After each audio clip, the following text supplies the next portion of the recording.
Hi guys, and welcome to this week's episode of Watch These Films. I am your host, Bianca Barnett. Alright, this week I am reviewing a movie that most of you have probably never heard of. It is called Valley Massacre. Sounds extremely brutal, right? It's absolutely not. This is a horror film, I think, but it's one of those movies that has a lot of comedy. It's sort of a goofy kind of slapsticky comedy, you know, and that, I don't know, it just, anyway, let's get into the description. This was written and directed by Robert C. Hughes in about 1988-89. It looks like, to me, it looks like it was shot on video, but I could be mistaken. The first time I actually saw this film was at Horror Remix. You know, I talk about that. If you guys haven't heard of it, it's the coolest thing you can go see. It's free. It plays at the Alamo Drafthouse and possibly some other theaters, I'm not sure. But basically, they take the worst and funniest 80s horror slasher movies and they cut them up, chop them to pieces, and just show you the best parts of them. The blood, the gore, the sex, the boobs, everything you want to see. And it goes with a theme, so it's really cool. It's actually a big inspiration for my show. So, hell yeah to the guys that run, guys or gals or whoever that run Horror Remix. You guys did a badass job. Can't wait. They start up again in the fall. Yeah. Okay. Anyway, back to Valley Massacre. As I said, it is not really a brutal film. In fact, it is one of the strangest films I have ever seen. And I have seen some strange films. Basically, these people come to this Memorial Valley, I believe is what it is called. I could be mistaken. They come here and they're all wanting to go on, you know, I don't know, vacation or whatever, just camping. It's strange and I'm having trouble explaining it because for some reason there's a line from here to Timbuktu to stay here in this camp. I guess it's a holiday. Maybe it's Memorial Day weekend. I don't know. I wasn't really paying attention that much, as you can tell. So, okay, all these people are wanting to stay here and camp out. But there's a problem. Right before doors open, we find out the water is all fucked up. Why is the water fucked up? Well, we gotta find out. They've smelled something gross. They go into the well, and what do they find? A dead dog. Okay. So, they're like, what are we going to do? Because the toilets here are all flush. I didn't know that water flush. Who knew that that's the way camping was? When we went camping, it was outhouses or porta potties and all that nastiness. But never fear, because they tell everyone, don't worry, we will provide you with plenty of biodegradable toilet paper. They actually say this. Okay, so apparently that appeases the massive crowd. So, the head guy that owns or runs the camp or whatever, his son just ends up showing up out of nowhere and they're like, what the fuck, why are you here? And the son's like, Dad, you promised me you'd give me a job. And he's like, well, I meant a real job, you know, like one that was more important in my corporation. Huh? I don't know, it was something like that. So, you know, I like to talk about the music in all of the movies I watch. Well, the music in this is absolutely fucking terrible. I don't know, you could call it, maybe it's like a synthesizer or something. It's like that type of thing. There's the best character in the movie is this chubby kid. I say kid, but he's kind of like a big man baby. I don't really know how old he is. His name is Byron, and he's there camping in an RV or whatever with his mommy and daddy. And he's a spoiled little chubby brat, okay? He runs around stealing things. He found a knife and he tried to use it on people, and he's stabbing things in trees, and he's breaking into the forest ranger's cabin and going through his drawers and stuff. Not his drawers, but his pull-out drawers. And I don't know why, but unfortunately he gets killed early on. And oh, there's a big argument about his ATV. So yeah, like what? Okay, so as I said, this is a comedy, I guess. It's supposed to be one of those horror comedies. I don't know. I'm not sure, a lot of what's funny might not have actually been intentionally funny because the dialogue it's very strange. I mean, you can't always blame the actors. There are some people in this movie that can't act very well, or at least at the time they couldn't, because it is a skill, you know, you can get better, speaking from personal experience. Yeah, I don't know, like some of the writing is really awkward, you know, you have to be careful when you write a script because it might sound great on paper, but when the dialogue is coming out of someone's mouth, sometimes it just sounds so unnatural. So you either, as a writer, have to back off and let the actors improvise, or you need to, you know, write the way people speak, or else sometimes it just sounds weird, unless you're Quentin Tarantino, right? And none of us are. So, anyway, this comedy horror thing, the villain of this movie is a caveman. Yes, you heard me right, a caveman with like a $2 wig on, and he's running around, he's got like black tube socks and like those Billy Bob teeth, and he's like, yeah, it's very strange. It's actually quite hilarious. Okay, anyway, there are these also, some of the people, the characters staying there, the kooky bikers is what I call them. It's just like two couples that are like biker people, and they're the most unlikely bikers you've ever seen. I don't know, they're very strange. One's really fat and he drinks a lot of beer and he says he wants to take showers in beer and stuff. It's like, huh? Okay. And then we have the other main characters, which it's two dudes and one chick, and like these two dudes really want to bang this chick, and she is loving all the attention because she's totally leading them on, and she even goes around saying, I don't know which one of you I want to bang, but who knows? I don't know. This movie's filled with tons of quotes, tons of memorable, so many, in fact, I can't even remember them all. I'll list some in a minute, but boof. Oh, there's one really weird scene, like, for some reason, it's kind of toward the beginning, like, they are, you know, doing their things or whatever, and I guess they have their food out, and someone's like, there's snakes on the food, and you're like, what? And then they pan over to the table with the food, and literally, there's like 100 snakes, and they look like grass snakes or something, but the forest ranger or whatever picks one, he's like, oh, these are poisonous, alright, get them out of here, you know, it's just like, There's like one sex scene in the movie, and it's the strangest, most awkward sex scene I've ever seen in my life. It's between the forest ranger's son and this chick that almost like chops his toes off on accident or something. Oh, it's so lame. Like, it's raining outside, so they run together to the tent, and they're like, ooh, what are we gonna do? Oh, I'm so cold, you know, and it's like, you know, let's take off our clothes and put on these towels. So, okay, the strangest undressing scene I've ever seen in a film.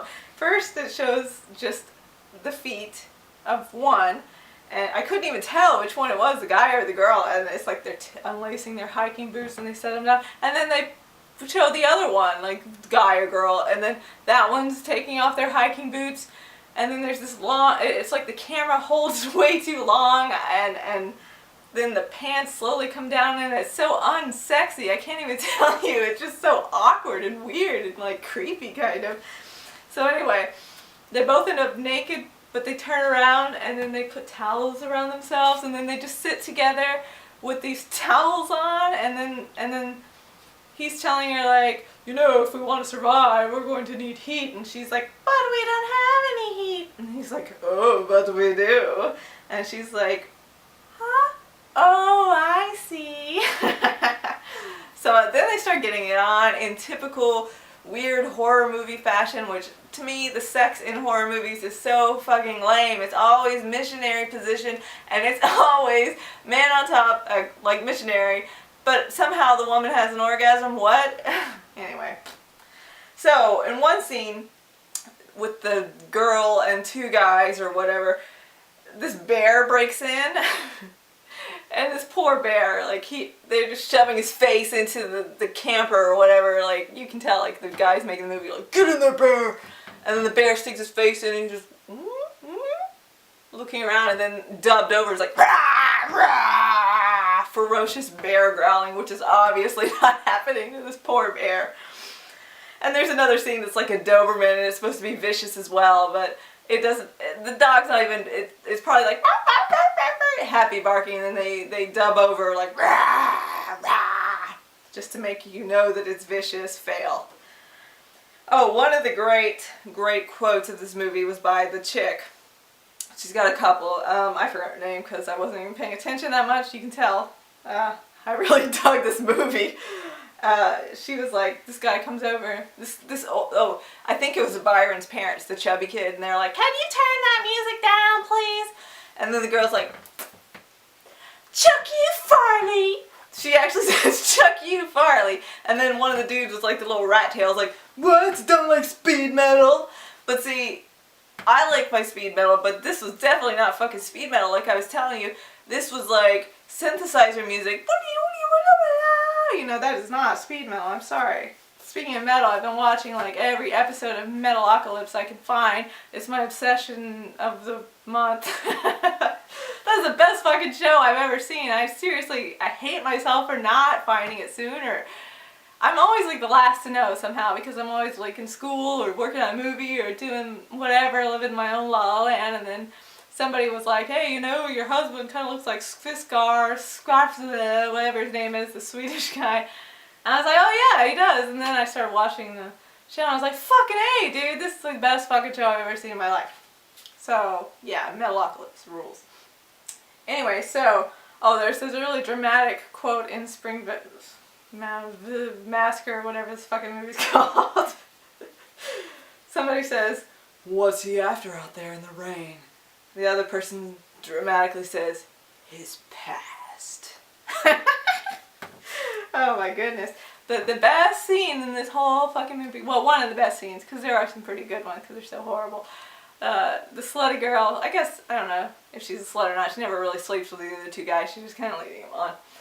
She's like, it's raining, and she gets out and she's like dancing like this in the rain, and like her nipples are showing because I guess she's not wearing a bra. She's like, "Woo, woo," and then she goes, "Woo, it's cold, but nice." And then she starts like the worst white girl dance that you've ever seen in your life. I mean, it is just hilarious. If you don't watch this movie, please Google that dancing scene. Just do it for me. You will appreciate it. Oh, and there's another scene that's really great. It's kind of toward the end where the caveman with the Billy Bob teeth, he might as well have had one of those little Flintstone, clubs that he was running around, the plastic ones from the costume shop, because that's how bad his costume was. But anyway, he like destroys the shed, and it's just crazy when you watch it. It's like madness. You're like, what the fuck is going on? Okay, so aside from the bad quotes and the dance, there's some blood, and it's just so weird, and like, I mean, I guess there's kind of some violence. I'm not even sure I can really say this is a horror film, to be honest with you, even though it says Massacre in the title. It's kind of overall a horrible movie, probably one of the worst movies I've ever seen in my life, but it's strangely hypnotic, and you kind of have to at least see it once if you like movies that are so bad that they're kind of entertaining. I can't even say this is so bad it's good, because it's not even really good. It's just kind of like, what the fuck is this? Yeah, there's like a face-off scene between the caveman and somebody else, and it's just, what? It is just very strange. I like I said, I watched it for the first time on at Horror Remix and on the big screen of all places, and it was pretty awesome. But then this time around, I wanted to watch the whole movie so I could give you a review. I'm sorry, my review kind of sucks because it was just, there's not really a lot to this movie, to be honest with you.